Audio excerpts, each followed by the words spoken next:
2019 के इलेक्शन के बाद झूठ मेजॉरिटी के बाद they are running this country with their colonial mindset like a colony, or unfortunately Jammu Kashmir has become the laboratory for that. और जो भी कंट्री के अंदर करना होता है पहले हमारी लेबोरेटरी में टेस्ट होता है, और ये भी सबको मालूम है कि हमारे मुल्क के हालात क्या हैं। हमारा जीडीपी बांग्लादेश से नीचे चला गया है, हमारी जो हंगर इंडेक्स में हम पाकिस्तान, बांग्लादेश, नेपाल से भी नीचे चले गए हैं, और ऐसे हालात हो गए हैं कि कोविड के का मुकाबला करते करते पूरी गंगा जो है मैली हो गई लाशों से। तो इसकी जो लेबोरेटरी है वो जम्मू कश्मीर है, वहाँ किसी को बात करने की इजाज़त नहीं है। इसी वजह से मुझे कल 10-15 लोग लेके जंतर मंतर पे बैठना पड़ा, because in Kashmir you just can't think about it. कि मैं जब भी कहती हूँ मुझे कहीं बाहर जाना है कोई ऐसी जगह पे जो उनको सूट नहीं करता है, बिकॉज अभी देखते हैं माइनॉरिटीज हमारे लोग जो unfortunately they were targeted and killed, वहाँ सब गए तो सबको जाने दिया। मगर अगर कोई पुलिस की या सिक्योरिटी फोर्सेस की गोली से मारा जाता है कोई इनोसेंट आदमी और हम वहाँ जाना चाहें तो दरवाजे पे लॉक लग जाता है। अगर हम कहीं बाहर जाके पीसफुल डेमोन्स्ट्रेशन करना चाहें दरवाजे पे लॉक लग जाता है, और अगर कोई कोशिश भी करते हैं तो उनको शाम को थाने बुलाया जाता है कि भाई आपने लिख के देना है कि आप दोबारा कभी प्रोटेस्ट नहीं करोगे। तो दम घुटता है इंसान का इस माहौल में। और अनफॉर्चुनेटली पूरे कंट्री के अंदर जो इन्होंने नैरेटिव चलाया हुआ है कि 370 के बाद जम्मू कश्मीर में सब ठीक हो गया है, जम्मू कश्मीर में कुछ भी ठीक नहीं हो गया है, बल्कि हालात और ज्यादा खराब हो गए हैं। अगर नौजवान सड़क पे निकलता है तो अभी शाहिद लेटेस्ट एग्जाम्पल है, शाहिद है उसका नाम लड़के का, मेरे ख्याल में कोई 20-21 साल का बच्चा था, शुपैन में मजदूरी करता था, वापस जाना चाहता था जहां वो रहता होगा, सब्जी और कुछ फ्रूट वगैरह लेके जाता तो बंकर के साथ से गुजर गया तो उसको गोली मार दी और उसकी वो सारी सब्जी वगैरह बिखर गई। उसके बाद मैं उसके घर जाना चाहती थी, बिल्कुल दरवाजे पे ताला लग गया और रात तक मुझे बाहर बंकर लगा के बंद कर दिया गया।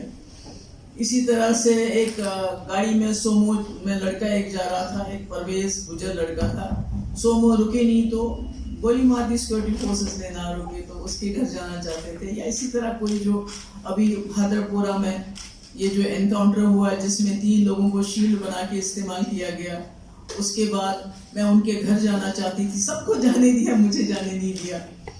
तो ये अजीब सा माहौल बना है कि अगर कोई जर्नलिस्ट कुछ लिखता है, जो बाकी तो जो अखबारों वगैरह के जर्नलिस्ट है उनको तो दबा के रखा है, पर जो थोड़ा सा इंडिपेंडेंट अपना करते हैं जर्नलिज्म, जैसे यूट्यूब या दूसरी जो है जो बाकी डिजिटल में है, तो उनको उनके बहुत सारे लोगों के पासपोर्ट उन्हें बंद कर दिए जर्नलिस्ट के, जिनको बाहर फेलोशिप के लिए जाना था उनको घरों से निकाल रहे हैं जो सरकारी अकोमोडेशन थी because of the security reasons, लोगों को नौकरियों से निकाल रहे हैं। आप रोज सुनते होंगे कि गवर्नमेंट जॉब से, क्योंकि एसोसिएटेड विद मिलिटेंसी, ये एसोसिएटेड विद मिलिटेंसी का क्या मतलब है ये कुछ पता नहीं चलता है, पर दर्जनों लोग अभी तक नौकरी से निकाल दिए गए।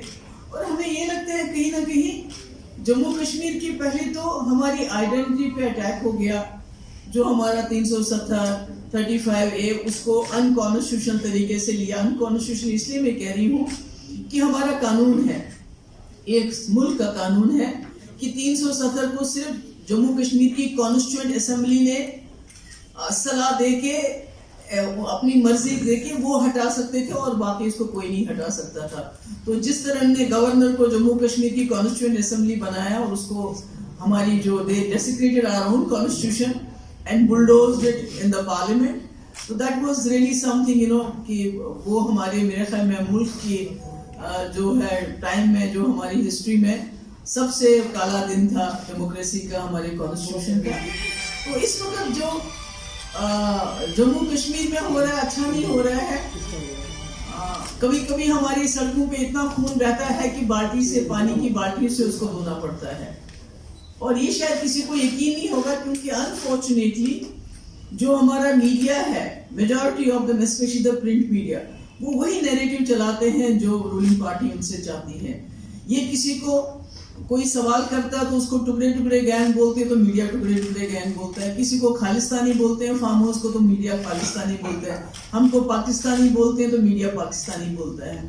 तो जम्मू कश्मीर में हालात अच्छे नहीं है, ये कहते हैं वहाँ पथराव बंद हो गया, वहाँ मिलिटेंसी कम हो गई है। अभी हमारे हाल ही में हमारी माइनॉरिटीज टारगेट हो गए हैं, और अगर किसी को तकलीफ हो, खांसी हो, उसके मुंह पे आप टेप लगा दो, उसके हाथ आप बंद कर दो, उसको खांसने नहीं दोगे, बोलोगे इसकी खांसी बंद होगी, तो इसका मतलब ये नहीं कि बीमारी खत्म होगी, बीमारी और बढ़ जाती है।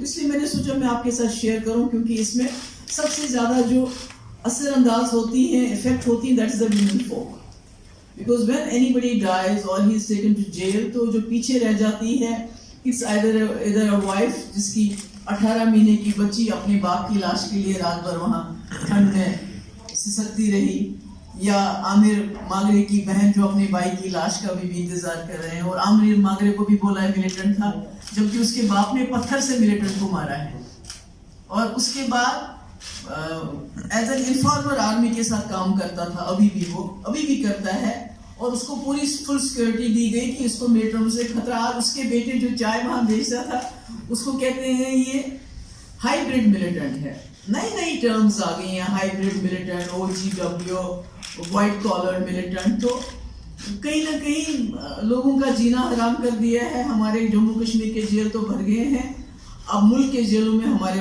लोगों को, लड़कों को लिया जाता है। और आपने हाल ही में देखा कि वहाँ आगरा में किसी ने पाकिस्तान की जो है जीत सेलिब्रेट की, तो मुझे याद आया जब वाजपेयी जी थे तो इंडिया पाकिस्तान का मैच हुआ था, तो इंडिया के लोग they were cheering for Pakistan and Pakistani people were cheering for India. और तब मुशर्रफ भी आए थे, उन्होंने धोनी को बड़ा कंग्रेचुलेट वगैरह किया था। That was also time. तो आज तो कहीं आगरा में बच्चों ने सेलिब्रेट किया या चीयरिंग की, और उन्होंने कुछ भी नहीं किया। वो वहाँ के जो कॉलेज की जो एस्टैब्लिशमेंट है उन्होंने भी कहा, पर आज कोई वकील उनका केस लड़ने के लिए तैयार नहीं है। तो ऐसा लगता है कि कहीं ना कहीं हमारे गांधी का इंडिया गोडसे का इंडिया बनते जा रहा है, और हम लोग तमाशा देख रहे हैं। खासकर जो हमारे बड़े पिलर्स हैं, मीडिया एंड जुडिशरी, जो उनकी ड्यूटी है, जो उनको अकाउंटेबल बनाना चाहिए इस कॉलोनियल माइंडसेट को, इस कॉलोनियल सरकार को, वो नहीं कर पा रहे हैं। Jammu Kashmir has become laboratory, वहाँ शुरू होती है, वहाँ टेस्टिंग की जाती है। उनको तो उन्होंने जलील कर दिया, डिस्क्रेडिट कर दिया, because they say we are corrupt, we are dynasts. जो the middle ground has been obliterated. It's nowhere there. That's why when we came to meet the Prime Minister, at that point of time, the media behaved as if we were separatists and the Prime Minister had called us.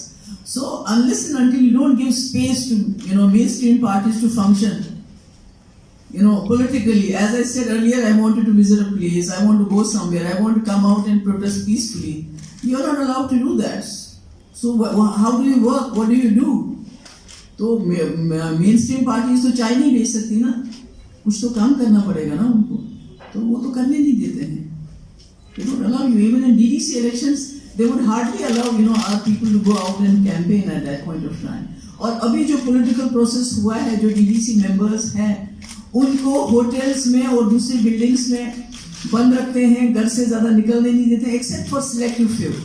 बाकी लोगों को कहीं बाहर नहीं जाने देते। वो रो रहे हैं, आप रोज से देखते होंगे यूट्यूब पे वीडियोस कि हमें घर नहीं जाने दिया जाता है, हमें बाहर नहीं जाने दिया जाता है। So the political process is in total limbo.